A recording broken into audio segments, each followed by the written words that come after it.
اور ہم یہ دیکھتے ہیں کہ بالعموم جو لوگ مذہب سے متنفر ہوتے ہیں اس میں بھی چند اہم وجوہات میں سے ایک وجہ یہ زیر بحث آتی ہے کہ ہم نے یہ دیکھا ہے کہ مذہبی لوگ جب چیزوں کے بارے میں رائے دیتے ہیں تو ایک سخت حکم ہے، ایک سخت لفظ ہے جو استعمال کر دیا جاتا ہے. کہیں پر کہا جا رہا تو یہ کفر ہے، شرک ہے، کہیں پہ بدعت ہے، کہیں پہ ضلالت ہے.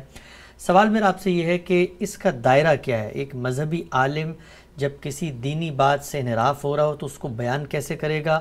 اور ہم جب بات کرتے ہیں ہارمنی کی، لوگوں کے احساسات کے، جذبات کے احترام کی، تو وہاں پر کیسے ہم یہ بتائیں گے کہ یہ چیز کفر ہے، شرک ہے، ضلالت ہے، گمراہی ہے، لیکن کسی کی اس پر دل آزاری بھی نہ ہو؟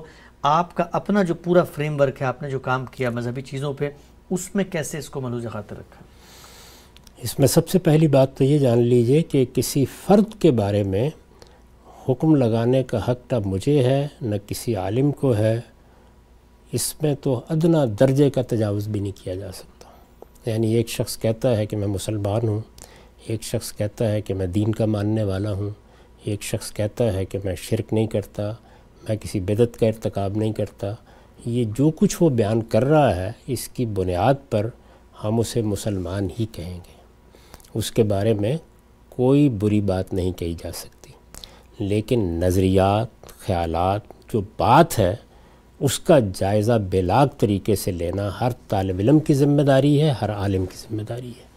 یعنی یہ بات کہ فلاں بات شرک ہے یا فلاں بات کفر ہے، اس کو لازماً طے کیا جائے گا اور لوگوں کو اس سے متنبہ بھی کیا جائے گا. اس کا ہرگز یہ مطلب نہیں ہے کہ کسی شخص پر آپ کوئی حکم لگا رہے ہیں. اس کا اصول بھی بہت سادہ ہے. رسالت مآب صلی اللہ علیہ وسلم نے حدیث جبریل میں 2 سوالوں کا جواب دیا ہے. انہوں نے پوچھا ایمان کیا ہے؟ آپ نے فرمایا ایمان یہ ہے کہ تم اللہ کو مانو، اللہ کے فرشتوں کو مانو، اللہ کی کتابوں کو مانو، اللہ کے نبیوں کو مانو اور قیامت کے دن پر ایمان رکھو. یہ 5 ایمانیات ہیں. اس کے بعد انہوں نے پوچھا اسلام کیا ہے؟ تو فرمایا ہے کہ اسلام یہ ہے کہ تم اس بات کی گواہی دو کہ اللہ کے سوا کوئی الہ نہیں اور اب قیامت تک کے لیے محمد صلی اللہ علیہ وسلم ہی کو ایک رسول کی حیثیت سے مانا جائے گا. اس کے بعد یہ کہ نماز کا اہتمام کرو، زکوٰۃ ادا کرو، روزے رکھو، حج کرو. یعنی یہ وہ 5 باتیں ہیں جن کو اسلام کے لفظ سے تعبیر کیا ہے. یہی در حقیقت دین کی بنیاد ہے. یعنی ایمانیات بھی بیان فرما دیے، یہ بھی بتا دیا کہ اسلام کیا ہے. یہ روایت قرآن مجید کا بیان ہے، لفظ لفظ میں قرآن مجید کا بیان ہے. لہٰذا ان 5 چیزوں میں سے خواہ وہ ایمانیات سے متعلق ہیں، خواہ وہ اسلام کی 5 چیزیں ہیں، کوئی شخص اگر ان کا انکار کر دیتا ہے تو ہم کہیں گے یہ کفر ہے. اچھا.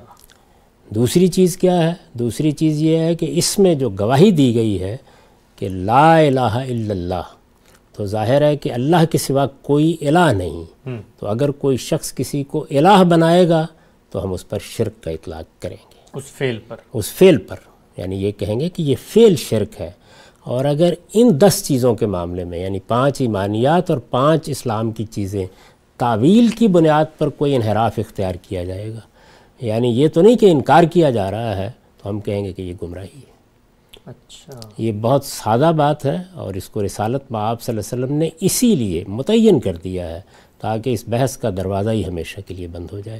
تو یہ گمراہی یا یہ انحراف یا یہ شرک یا یہ کفر، یہ بتانا ہر عالم کی ذمہ داری ہے. اس پر کسی معذرت کی کوئی ضرورت نہیں ہے.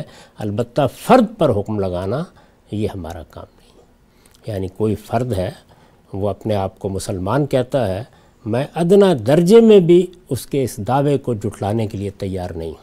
میرا کام یہ نہیں ہے کہ میں لوگوں کے کفر و ایمان کا فیصلہ کروں. یہ فیصلہ اس عالم کا پروردگار قیامت میں کرے گا.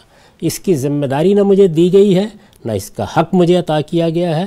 لیکن دین بتانا اور یہ بتانا کہ دین میں کیا توحید ہے، دین میں کیا ایمان ہے، دین میں کن ماننوں کو ماننا ضروری ہے، اور دین میں کیا چیز شرک بن جائے گی، کیا کفر بن جائے گی، کیا گمراہی ہوگی، یہ سب چیزیں بتائی جائیں گی، ہر حال میں بتائی جائیں گی. چنانچہ اسی کے ذیل کی وہ چیز ہے جس کو آپ بدعت کہتے ہیں. یعنی اللہ تعالیٰ کا کام ہے کہ وہ ہمیں دین دے. اگر اللہ نے جو دین دیا ہے اس میں کوئی شخص کوئی اضافہ کرتا ہے اپنی طرف سے تو وہ بدعت ہے. اور اسی لیے فرمایا کہ کل بدعت ضلالہ. تو یہ بات اللہ تعالیٰ نے بھی کہی ہے، اللہ کے رسول نے بھی کہی ہے. یہی تو اصل میں دین کے علماء کی ذمہ داری ہے. وہ جس وقت لوگوں پر حکم لگاتے ہیں، لوگوں کو گمراہ قرار دیتے ہیں، لوگوں کو مشرک کہتے ہیں، لوگوں کو کافر کہتے ہیں، تو اپنے حدود سے تجاوز کرتے ہیں۔ اس لیے کہ یہاں پر تو اس شخص نے فیصلہ کرنا ہے، وہ بتائے گا کہ وہ کیا ہے، اور دنیا میں اسی کے بیان کو مانا جائے گا۔ قیامت میں اللہ تعالیٰ رد کر دیں تو اللہ تعالیٰ کا فیصلہ ہوگا، وہ ہمارے ایمان کو بھی قبول کرنے سے انکار کر دیں تو ہم بندے وہاں پر اپنا عجزی پیش کر سکتے ہیں۔ یہ تو فیصلہ ہے، یہ ان کی عدالت میں ہونا ہے۔ لیکن جہاں تک دین بتانے کا تعلق ہے، اس میں دونوں چیزیں بتائی جائیں گی۔ یہ بتایا جائے گا کہ یہ ایمان ہے، یہ بتایا جائے گا یہ کفر ہے، یہ بتایا جائے گا کہ یہ شرک ہے، یہ بتایا جائے گا یہ توحید ہے، یہ بتایا جائے گا کہ یہ بدعت ہے، یہ بتایا جائے گا کہ یہ سنت ہے، اور یہ بتایا جائے گا کہ کسی شخص نے اس معاملے میں کوئی ایسا انحراف تو نہیں کر لیا جس پر گمراہی کا، اور عربی زبان میں گمراہی کو ضلالت کہتا ہے، اس کا اطلاق کیا جائے گا۔ تو بالکل واضح اور سادہ بات ہے، اس میں لوگ خلط مبس پیدا کرتے ہیں۔ یعنی ایک طرف صورتحال یہ ہوتی ہے کہ ہر شخص پر فتویٰ لگانے کے لیے تیار ہوتے ہیں، اور دوسری جانب اگر کسی بدعت، اگر کسی گمراہی، اگر کسی کفر اور شرک کے بارے میں یہ بتایا جائے کہ یہ ہے اور اس کے دلائل دیے جائیں، تو اس پر فوراً سیخ پا ہوتے اور کہتے ہیں کہ یہ ہماری توہین ہو گئی ہے۔ نہیں، یہ کسی فعل پر حکم ہے، یہ علم کا مسئلہ ہے، فرد پر حکم لگانے کا کسی کو کوئی حق نہیں۔ ٹھیک ہے، ہم سے بہت